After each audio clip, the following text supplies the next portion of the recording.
പരിശുദ്ധ ദൈവമാതാവിൻ്റെ അമലോത്ഭവ തിരുനാളിൻ്റെ മംഗളങ്ങൾ നിങ്ങൾക്കെല്ലാവർക്കും സ്നേഹപൂർവ്വം നേരുന്നു.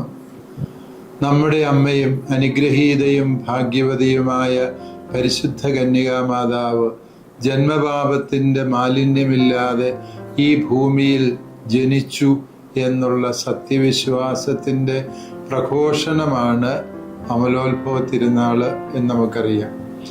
ജന്മപാപത്തിൻ്റെ കറയില്ലാതെ ഒരു മനുഷ്യൻ ജനിക്കണമെങ്കിൽ അത് നമ്മുടെ കർത്താവ് ഈശോ മിശിഹായുടെ കുരിശിലെ വരപ്രസാദം കൊണ്ട് മാത്രം സാധ്യമാകുന്ന കാര്യമാണ്.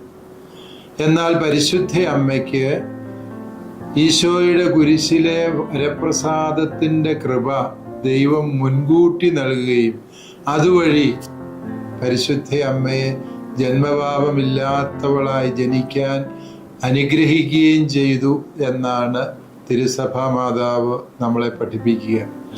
പ്രിയമുള്ളവരെ, ദൈവത്തോട് അടുക്കുന്തോറും ദൈവീക രഹസ്യങ്ങളുടെ ശുശ്രൂഷകരാകുന്തോറും നാം പാപത്തിൽ നിന്നും പാപമാലിന്യങ്ങളിൽ നിന്നും എത്രമാത്രം അകന്നു നിൽക്കേണ്ടതുണ്ട് എന്നുള്ളതിൻ്റെ ഓർമ്മപ്പെടുത്തലാണ് പരിശുദ്ധ അമ്മയുടെ അമലോത്ഭവ തിരുനാള്.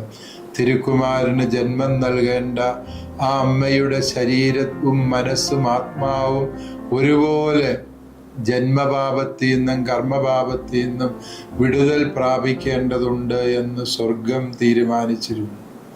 നമ്മെയും ദൈവം ഭരമേൽപ്പിച്ചിരിക്കുന്നത് ഈ ദൈവീക രഹസ്യങ്ങളുടെ ശുശ്രൂഷയാണ്. അവിടുത്തെ തിരുവചനം പ്രഘോഷിക്കുവാൻ, അവിടുത്തെ തിരുക്കുമാരന് ഈ ഭൂമിയിൽ സാക്ഷികളാകാൻ. നമ്മുടെ സുവിശേഷ വേലകളും ക്രിസ്തീയ ജീവിതവും അർത്ഥപൂർണമാകണമെങ്കിൽ അമ്മയെപ്പോലെ പാപമാലിന്യത്തിൻ്റെ കറപുരളാതെ ജീവിക്കാനുള്ള നിർബന്ധ ബുദ്ധി നമുക്കും സ്വന്തമാക്കാം. ജന്മപാപമില്ലാതെ ജനിച്ച പരിശുദ്ധ അമ്മയുടെ അതേ ഭാഗ്യം ഓരോ മാമോദീസായിലും തിരുസഭാ മാതാവ് നമുക്ക് തന്നുകൊണ്ടേയിരിക്കുകയാണ്. മാമോദീസായിക്ക് ശേഷം ജന്മപാപമില്ലാതെ അമലോത്ഭവരായി നാമും ജനിക്കുകയാണ് വീണ്ടും എന്ന സത്യം കൂടി നമുക്ക് ഓർക്കാം. അമ്മയുടെ അമലോത്ഭവ തിരുനാള് നമ്മുടെ മാമോദീസായിൽ കിട്ടിയ വരപ്രസാദത്തെ ഓർമ്മിക്കാനും അത് നവീകരിക്കാനും അത് കളങ്കമറ്റ രീതിയിൽ ജീവിക്കാനുമുള്ള തീരുമാനത്തിൻ്റെ തിരുനാളായും നമുക്ക് ആഘോഷിക്കാം.